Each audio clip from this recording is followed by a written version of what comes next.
Good full-blooded cup tie action there. And there's the news too from Jim Rosenthal.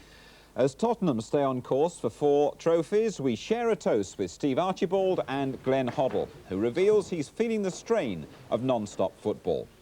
You can also see how Rangers reached the semi-finals of the Scottish Cup with a victory over Dundee at Ibrox. But first we better look at the other Rangers. Let's go across to Loftus Road for Queen's Park Rangers against Crystal Palace, 2 London second division clubs for whom a place in the FA Cup semi-finals would bring its glory and its much-needed cash injection as well. Simon Stainrod has scored in all 3 rounds of the Cup so far for QPR and is their top scorer with 18 goals, and that's only 7 fewer than Palace as a club have scored all season. But the Palace goalkeeper Paul Barron can point to the other side of the coin. Palace have a great defensive record of late. 6 of their last 8 games have been clean sheets.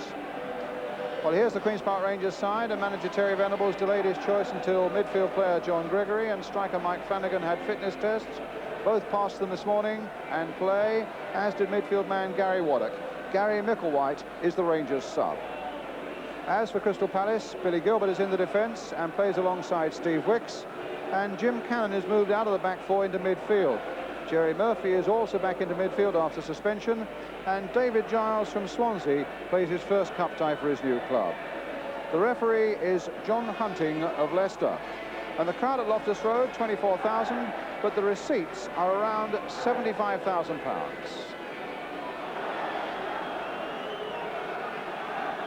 So Rangers get us underway, attacking the goal to our left.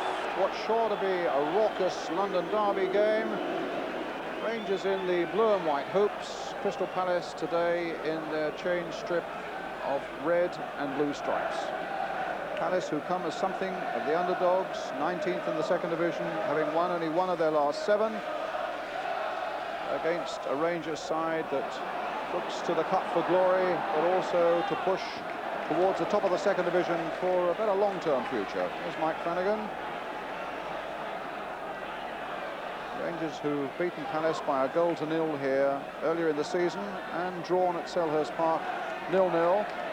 Paul Hinshelwood of Crystal Palace with the throw. Murphy has had a bit of a back problem since he came back from suspension. Hazel, nice little touch by Gregory. Hazel again, finding Stainrod, and now Curry might even let fly with the left foot. Oh, the challenge from Jim Cannon in midfield was strong and deemed to be unfair, and a free kick for Rangers just outside the Palace penalty area in the opening minute of the game. Well, Curry has a reputation for some blinding free kicks, an ability to swerve a ball around a wall. Following the flight of this one could be interesting. In fact, it's Gillard playing it hard across there to Hazel, knocked down towards Waddock, and it's Bolter who got it away for Palace. Neil, and they do say that there can be scorch marks when players slide on this artificial surface. Billy Gilbert has got protection on his thighs for that. Space there for Cannon in the first place, but I think that might bounce away from Hilaire. Hazel getting it back to Peter Hucker.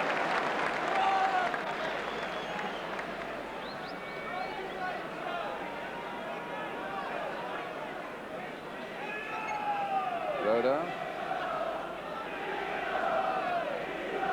Gregory.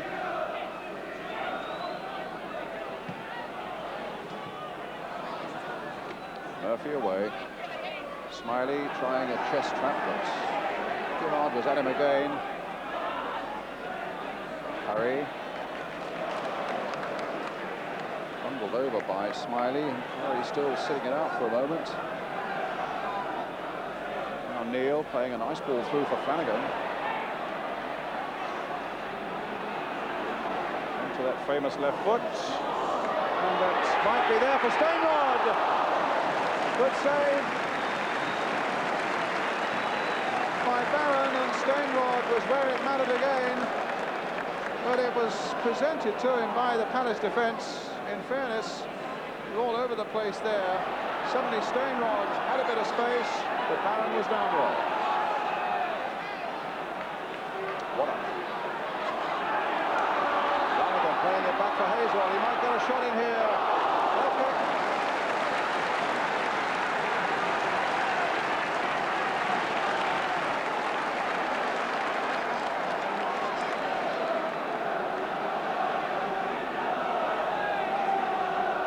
Paul Barron.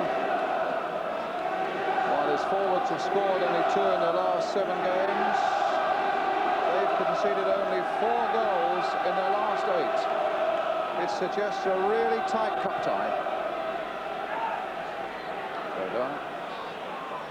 Wicks, no, didn't get a contact. Bolter playing it forward, but it's Warren Neal, the youngster, calmly getting it, and then Bolter bringing down Waddock. Ran straight into Waddock, and he's going to be booked. So young David Bolter gets a booking. It was a clumsy-looking challenge, and Vince Hilaire told to get away, as indeed is Jerry Murphy.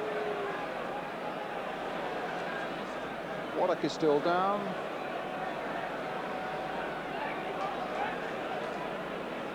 And an anxious Alan Harris on the bench. Queen's Park Rangers. But the tough young Irishman is okay to go on.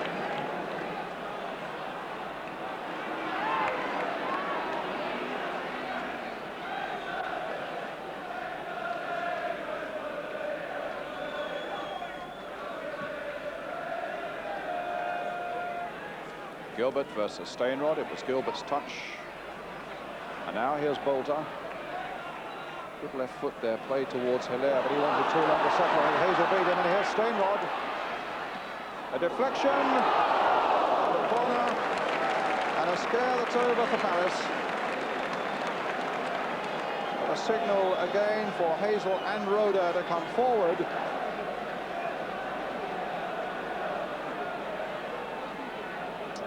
So the number 6, Glenn Roda, going into cause a little bit of confusion maybe in that 6-yard area, being supported by Bob Hazel. At the back post is Clive Allen.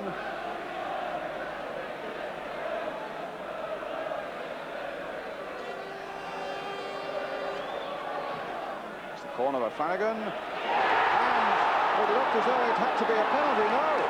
It looked as though it had to be a penalty. So it was pushed away by Bolter off the line by his hands, and they are surrounding the referee as Wicks got in there. From that angle it wasn't at all easy to see, but I must say my impression from up here was that it was clearly pushed out by the Palace fullback, but it's a corner and it's not a penalty. Well, that could have been a great let-off for Palace, but for how long? Curry trying to turn it back again.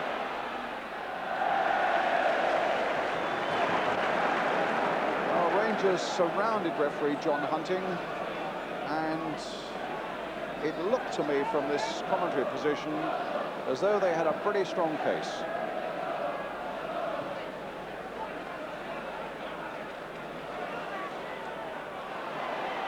Gilbert. Cut out well by Hinchelwood, but nonetheless, Rangers get it through to Stainrod. Stopped well by Wicks. And now Mavidoff in chase. And back by Hazel to Hucker.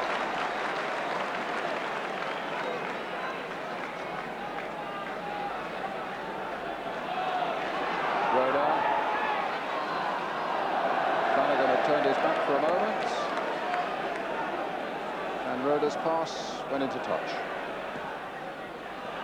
What a good ball there by Murphy. Seeking to get Hilaire in behind the Rangers' defence. They've got a corner.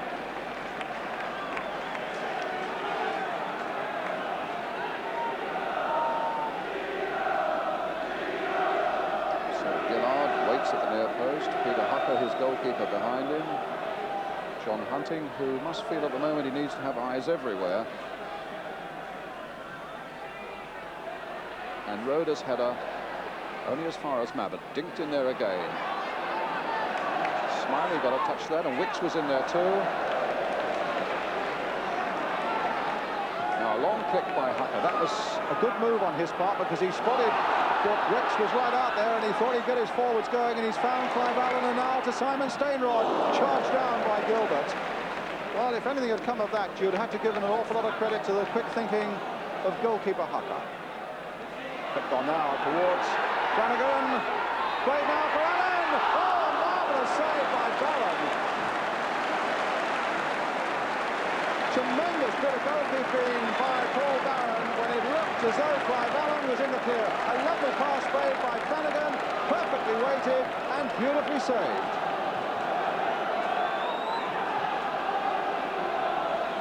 So a corner again for QPR. Loaded in there once more, and it was Kevin Mabbutt who got it away.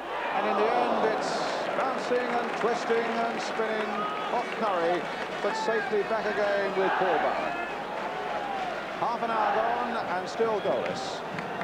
But the chances, such as they've been, have come Queen's Park Rangers' way. They've been under a lot of pressure in the opening 35 minutes of the game for Palace, but they have defended well. It's clear indication as to why they have such a good defensive record. And here's Smiley now, fallen on the break. They haven't been too good coming forward, but now let's see if Mabbutt can do something about that. A good cross in towards Hilaire, bundled down, Smiley tried to get in. And it was Neil who got it away, in fact, and then Hucker gathering from Mabbutt.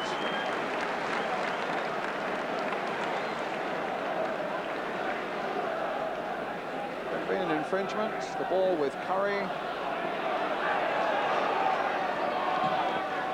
Gillard, Allen. They want to go straight for Murphy. Flicked on again for Mabbutt. And Mabbutt getting the better of Roda, getting the better of Gillard. And the cross coming in as Giles got there. Murphy now. Cannon desperate to keep this momentum going. Finds Hilaire. Cross towards Smiley now. The chance may have gone. Murphy, but they cannot open up the way. Hinchelwood, a long and hugely optimistic kick.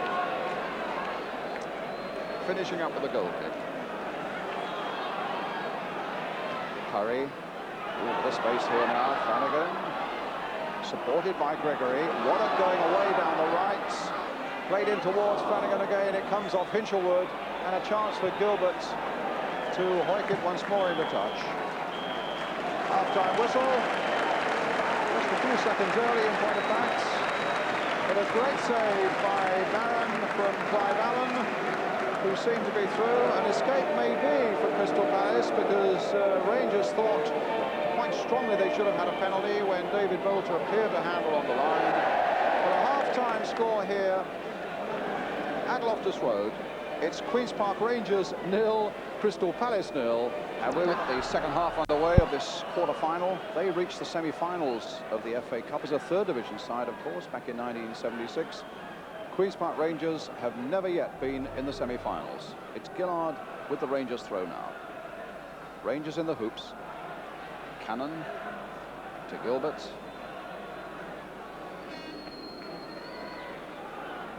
Somebody there who knows all about tense and important cup ties, former England captain Bobby Moore.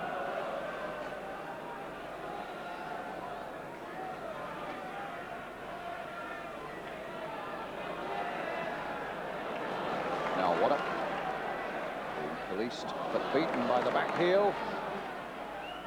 Bolter beaten by it. And Neil playing it in for Stainrod, onto the left foot, trying to curl it there, that would have just crept in.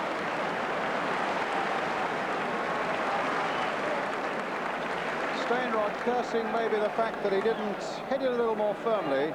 Good run here by the young fullback.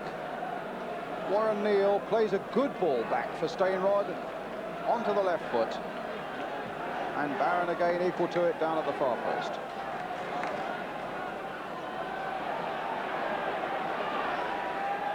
So Jerry Murphy. That's a ball for Hilaire to chase. Brought down just outside the box. And it'll be a booking for Roda. And it was a marvellous ball. A really great ball by Murphy. And Hilaire suddenly looked dangerous in behind them. And he's brought down just outside the box by the Rangers captain Glenn Roda, who quite properly goes into the book for that challenge. And so Palace, 6 minutes of the second half gone, with a free kick from which they might just prosper. Now who will have a dig at this one?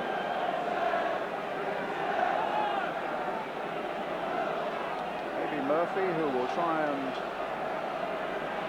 curl one beyond the wall and beyond Hucker in the goal. Hilaire standing over it also. Smiley looking to see what he might contribute. Hilaire.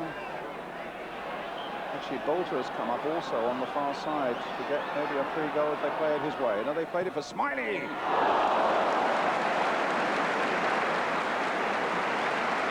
A nice little variation on that free kick.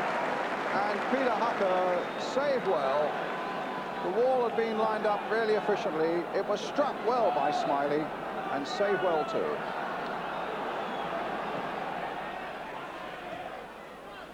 Stainrod to Waddock. Made this time for Clive Allen. Gregory trying to make something on the far side, claiming he was impeded, runs across to the referee, who had a perfect view and saw nothing untoward.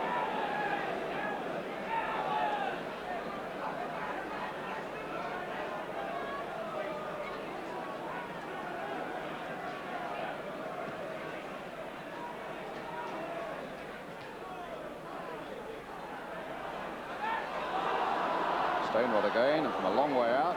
Oh, my word! That very nearly caught Barron out, and that would have been the longest range goal of the season almost, except for a certain freak by Ian Bolton of Watford up at Rotherham. That was a long, long shot taken on spec, and Barron was backpedaling and had to push it away for the corner.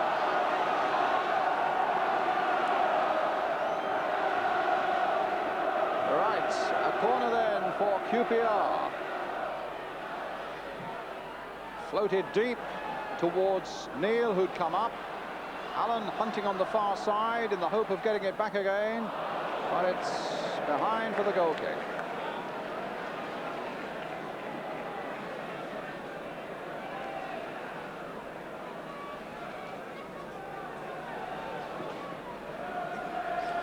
Certainly a remarkable shot by Stainrod, and the bounce was such that it would only really have occurred on an artificial pitch like this, and it almost caught the keeper out.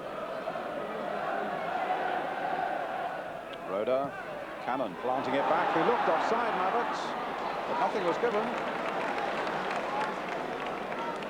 The Rangers defenders looking questioningly towards the linesman, and Mabbott got in behind.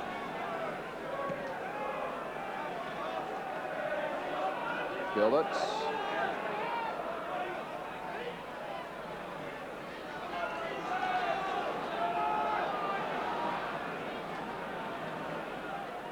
Stainrod. Oh, he's got to the byline. Could be a problem here for Palace. Corner given, and Rangers are convinced again they should have had a penalty right on that byline. Stainrod goes in and is pulled down. If the referee decides it's a corner, and it was a very positive pointing to the corner spot. There were no doubts in John Hunting's mind. Here comes the corner though. Flanagan again with it.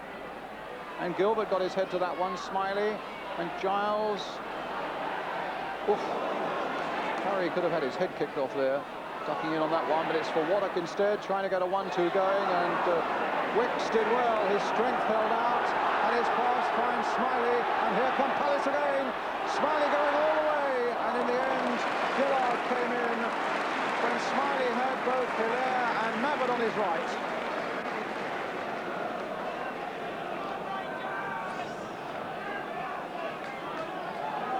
Good run by Neil Smiley. It just required that last, maybe finishing pass before Gillard got in. Cannon. And Neil back. And with a little over a quarter of an hour to go, there's just that sneaking suspicion that Palace have defended so well and have once or twice in this second half broken convincingly that they could, against all the odds, just snatch this one. It's 0-0, and we could have a really fascinating last quarter of an hour.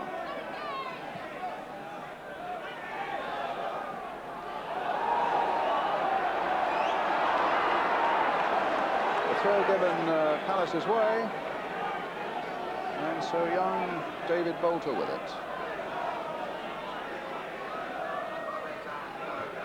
Hazel away. Flanagan looking it on. Stainrod. Bolter. Oh, he got caught up there a little bit, did Bolter. Still Stainrod. And that came off Wicks for the corner.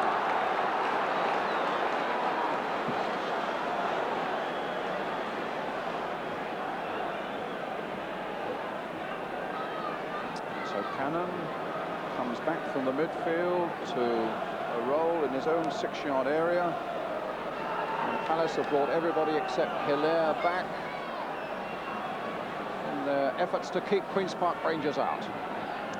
But here comes the corner now from Tony Curry. Very deep one. Stainrod nodding it on. Roda's right in there. And in the end, the keeper, oh, he got it and lost it, and the whistle gone and went to his rescue. Just a fleeting impression there for a moment that Paul Barron may have taken it a little too comfortably. Maybe the whistle had gone, I don't know, but it's knocked out of his hands, and he could just have been in a bit of trouble there, although he was well backed up by Bolter. Hazel. Flanagan.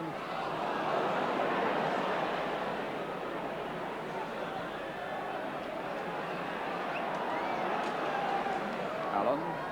Off the referee. With apologies to Allen. But now it's Hazel getting it back, and Mabbott with a chance to get in. Good work by Hucker. Suddenly with the ball coming off the referee, it fell to Palace's advantage. And Mabbott was on the chase, and Hucker anticipated superbly.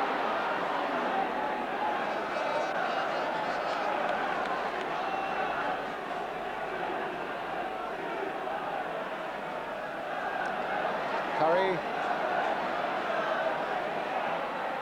Played in for Gregory. Wicks felt that the back pass was too dangerous, and he was right, because Allen and Flanagan were both in there. Hacked it away for the corner, and so there's more pressure on Palace now with 4 minutes remaining. Again Roda, and again Hazel forward. And again we wonder if Palace can hold out.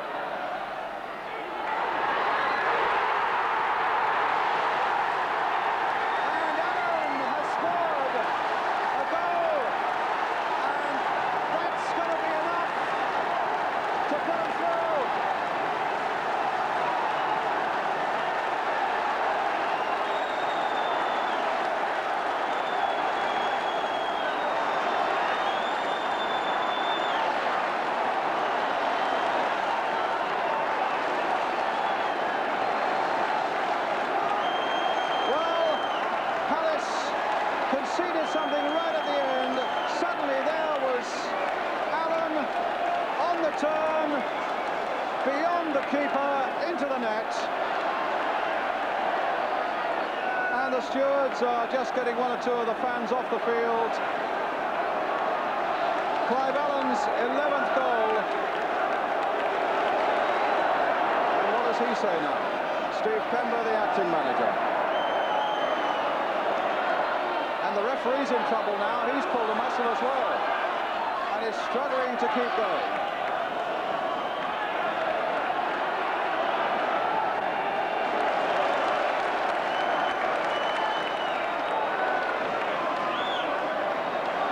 We're into time, added on, and I think the referee must, in all fairness, add a little bit of time.